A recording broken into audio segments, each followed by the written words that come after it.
En 2019, Cyril Ferraud a perdu son père des suites d'un cancer.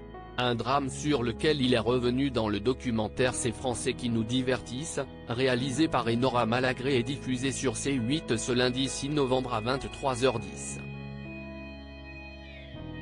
C'était un moment très douloureux pour Cyril Ferraud. En 2019, l'animateur a perdu son père des suites d'un cancer. Un drame sur lequel il est plusieurs fois revenu dans les médias, non sans émotion. En janvier 2021, alors qu'il était l'invité de la boîte à secrets diffusée sur France 3, l'animateur de France Télévisions a notamment expliqué avoir appris que son père était en train de mourir alors qu'il était en plein tournage de l'émission Slam. Un jour je présentais Slam, j'avais mon portable devant moi, et j'ai reçu un texto du médecin qui m'envoyait les derniers résultats de mon papa.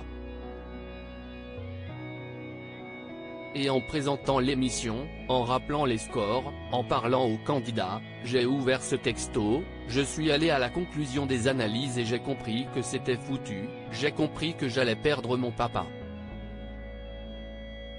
En présentant une émission, avait-il confié, ému. Je ne me suis jamais senti aussi fort. Ce lundi 6 novembre, Cyril Ferraud s'est à nouveau confié sur ce deuil impossible lors du documentaire Ces Français qui nous divertissent, réalisé par Enora Malagré et diffusé sur C8 à partir de 23h10. Alors que l'animateur est suivi dans son quotidien à la télévision, il se laisse aller à quelques confidences sur les jours qui ont suivi le décès de son père. Quelques jours après la perte de mon papa, j'étais en direct.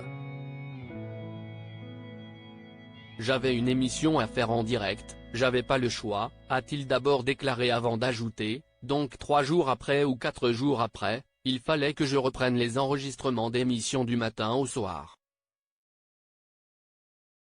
Il fallait que je sois au taquet, que j'aie le sourire, que je danse sur de la musique. Il fallait pas que je sois habillé en noir, cloîtré chez moi, à pleurer.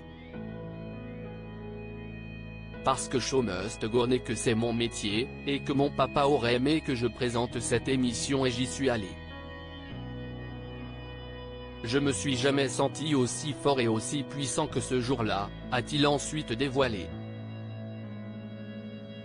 Le présentateur a expliqué avoir dû reprendre ses esprits rapidement, malgré le deuil. Quand vous travaillez à la poste, quand vous travaillez derrière un ordinateur, vous avez le droit d'être triste, vous avez le droit d'être malheureux, vous avez le droit de faire la gueule. Moi j'ai pas le droit de faire la gueule dans mon métier, a-t-il déclaré. Des confidences touchantes.